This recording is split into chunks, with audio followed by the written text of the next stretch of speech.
வெளியெல்லாம் தான் நல்லா தான் இருக்கிறேன், ஆனால் உள்ளுக்குள்ள ஒரு வேதனை இருந்துக்கிட்டே இருக்குது அப்படி சொல்றீங்களா? இப்போ ஆண்டவர் இன்னைக்கு உங்களுக்கு ஒரு வார்த்தை தர்றார். கவனமாக அந்த வார்த்தையை நீங்கள் பிடித்து கொண்டீங்கன்னா இன்றைக்கு ஒரு அற்புதம் உங்களுக்கு நடக்கும். பாருங்களேன், என்ன தெரியுமா? எரேமியா 30:17 நான் உனக்கு ஆரோக்கியம் வர பண்ணி உன் காயங்களை ஆற்றுவேன் என்று கர்த்தர் சொல்லுகிறார். பிள்ளைகளே, உங்களுக்கு ஆண்டவர் வைத்திருக்கிற ஒரு அறிவுரை கொலோசியர் 3:20 நாம் பார்க்கிறபடி, பிள்ளைகளே உங்கள் பெற்றோருக்கு எல்லா காரியத்திலையும் கீழ்ப்படிங்க, இது கர்த்தருக்கு பிரியமானது.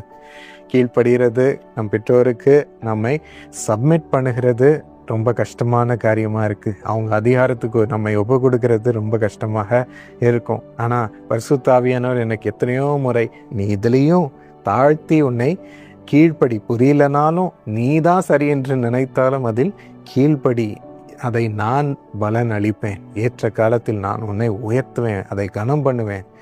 சங்கீதக்காரன் சொல்லுகின்றார், மான்கள் நீரோடையை வாஞ்சித்து கதறுவது போல என் ஆத்துமா தேவன் பேரிலே தாகமா இருக்கிறது என்று சொல்லுகின்றார்.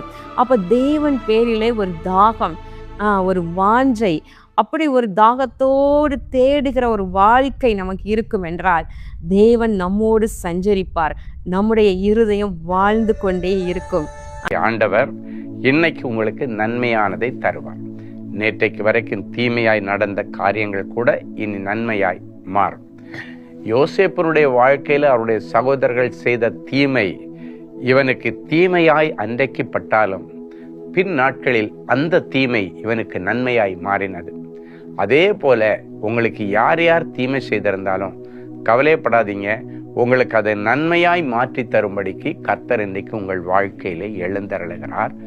அந்த அற்புதத்தை இன்னைக்கு நீங்க ருசிக்க போறீங்க. அது மட்டும்